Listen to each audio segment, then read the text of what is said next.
ordered. Welcome to Deconstructing, where we take apart an iconic horror movie to find out what makes it tick.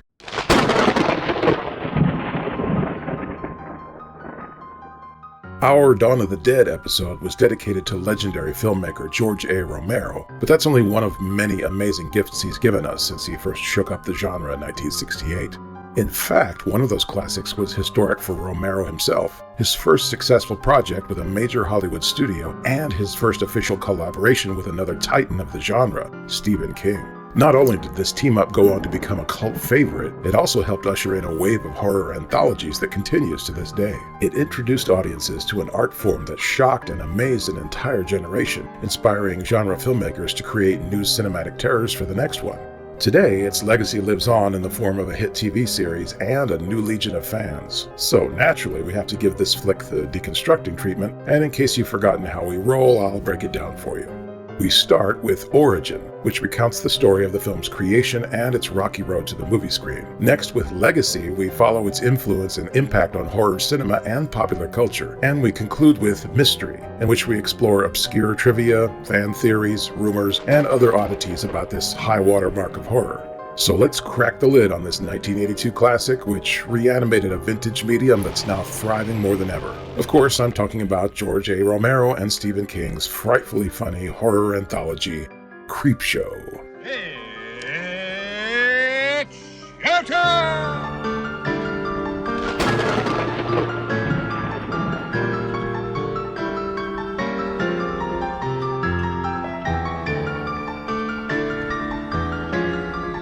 It's hard to believe, but there was once a time when author Stephen King wasn't a household name, even after Brian De Palma's 1976 feature adaptation of King's best-selling first novel, Carrie, was a box office hit. Stanley Kubrick's now legendary take on King's third novel, The Shining, hadn't really found its audience yet, and it started to seem like Warner Brothers wasn't as confident in the success of another King movie. On top of that, even after the critical and financial success of Romero's 1978 indie hit, Dawn of the Dead, Hollywood suits were a little bit hesitant to put studio money behind a filmmaker whose audience just wasn't mainstream enough for their liking. Oddly enough, it was Romero's previous feature, Martin, a film worth its own feature deconstructing episode, that first had Warner execs thinking about the potential of a King and Romero collaboration on King's second novel, the vampire epic Salem's Lot. As you probably know, that didn't take off. Warner decided to adapt it into a TV miniseries, took Romero off the project, and instead went with another iconic director, Tobe Hooper. Fortunately, Hooper knocked that one out of the park, and Salem's Lot is considered one of the most terrifying TV movies ever made.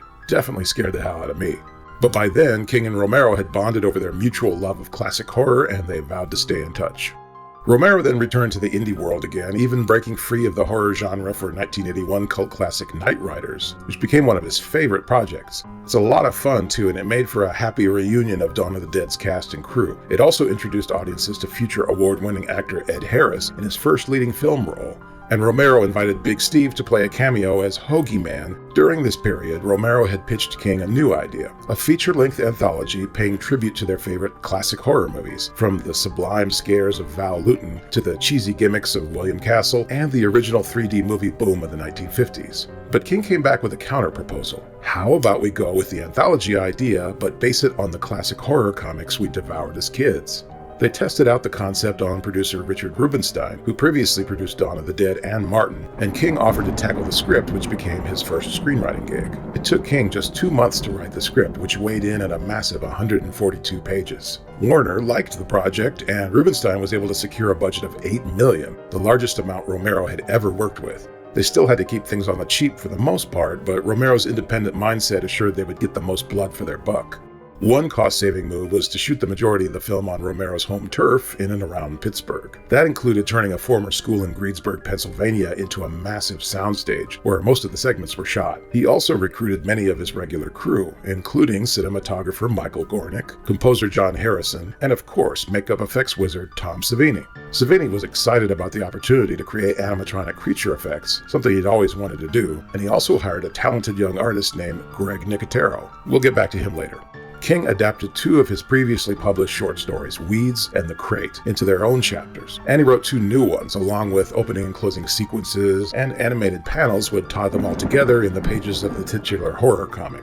Of course, he needed the right artists to make it work, and went straight to the source, asking original EC Comics artist Graham Ingalls to create the cover of the prop scene in the film. Ingalls declined, but EC's owner, Bill Gaines, suggested another veteran of the trade, Jack Kamen, who worked on several EC horror and crime titles, including Tales from the Crypt. King didn't stop there either. When a proposed tie-in comic book got the green light, King turned to another icon of the field to illustrate it, the late great Bernie Wrightson, co-creator of Swamp Thing. Wrightson was allowed to revise and edit the stories into a more condensed comic book format, and the resulting issue is now a favorite of horror collectors worldwide.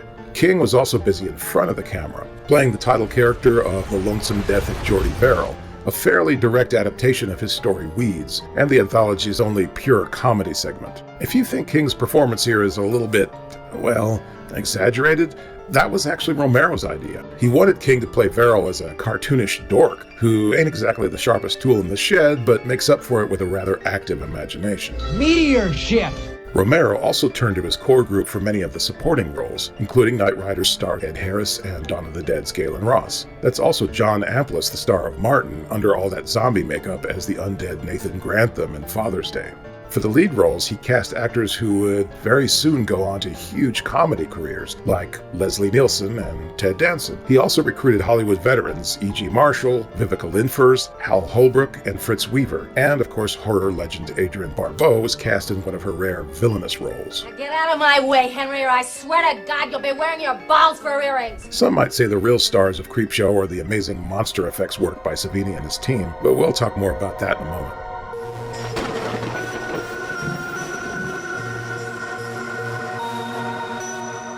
Warner still wasn't entirely confident in the finished product, but when test screenings in Boston went over big with audiences, they decided to put a stronger promotional push behind it. You'll scream, ghastly ghouls. Cringe at weird kids. And shiver at the doings of evil doctors. There was just one problem with that. They originally planned an October release, but studio execs were concerned they'd have to compete with Halloween 3 Season of the Witch, which ended up disappointing horror fans at the time. We eventually came around on that one, but its failure left a usually light November schedule open, and Creepshow's nationwide release on November 10th, 1982 was the perfect cure for the post-Halloween blues. The film ended up earning $21 million at the box office, and it's the first and only #1 opening spot for George Romero, even outselling Dawn of the Dead. It also helped jumpstart the popularity of omnibus-style horror anthologies, which had fallen out of favor more or less by the late 70s, but they caught fire in the following decade, with countless new theatrical releases, some of which were also based on King's stories, and later a legion of anthology TV series like Tales from the Dark Side, which Romero and Rubinstein produced. Apparently that still wasn't enough for Warner, and they declined any involvement in a sequel. Creepshow 2 did eventually emerge in 1987 through New World Pictures, and it became a huge success on the home video market. Creepshow 2 now has its own special place in the hearts of horror fans, and it showcases the effects work of Nicotero, who had made a name for himself in the business and would go on to be a prime mover on The Walking Dead. It was only natural that Nicotero would take the reins for the rebirth of Creepshow as a TV series, which premiered on Shudder in 2019 and won a new generation of fans.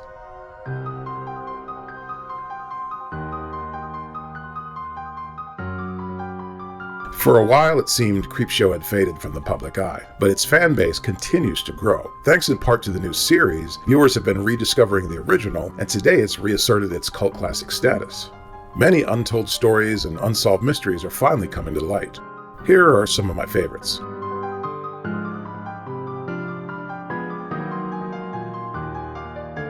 The gruesome climactic chapter, They're Creeping Up on You, featured over 20,000 live cockroaches imported from Trinidad, which turned out to be more expensive than the filmmakers imagined.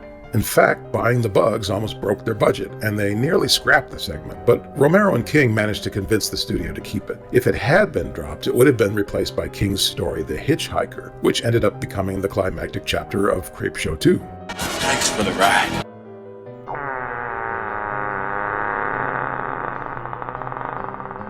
At the time, most audiences had no idea Leslie Nielsen had once been a serious dramatic actor. They mainly knew him for his role in the 1980 comedy hit Airplane.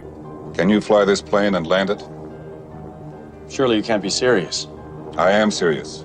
And don't call me Shirley. And it would be years before he became a major comedy star in the Naked Gun series. But the cast and crew of Creepshow got a dose of Nielsen's silly side when the actor snuck in a pocket-sized fart machine onto the set and used it every chance he had. No, really? You bring this thing wherever you go? Oh, yeah. Yeah.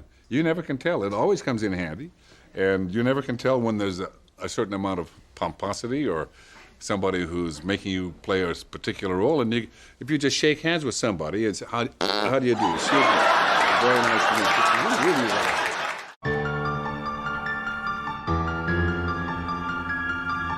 You may be surprised to know that another Stephen King short story was turned into a comic book even before Creepshow hit theaters.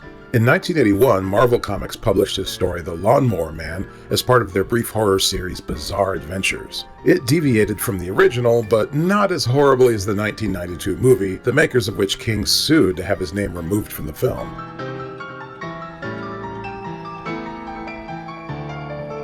The influence of cosmic horror author H.P. Lovecraft on Stephen King's work has always been pretty easy to spot, and no more so than his 1976 short story Weeds, which he adapted into The Lonesome Death of Jordy Verrill. It's basically a retelling of Lovecraft's story The Color Out of Space, which was also about an invasion of alien mutations caused by radiation from a large meteorite. The title is actually a riff on the Bob Dylan track The Lonesome Death of Hattie Carroll, just one of many cultural references King loves to scatter throughout his work.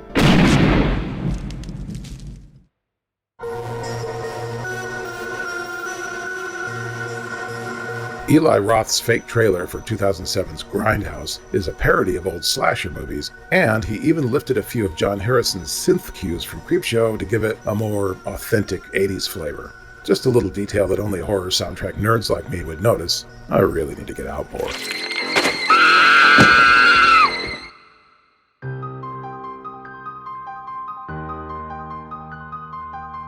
Remember that green marble ashtray that Bedelia uses to knock Nathan's brains out? It makes an appearance in every single segment, sometimes just a glimpse, sometimes big as life.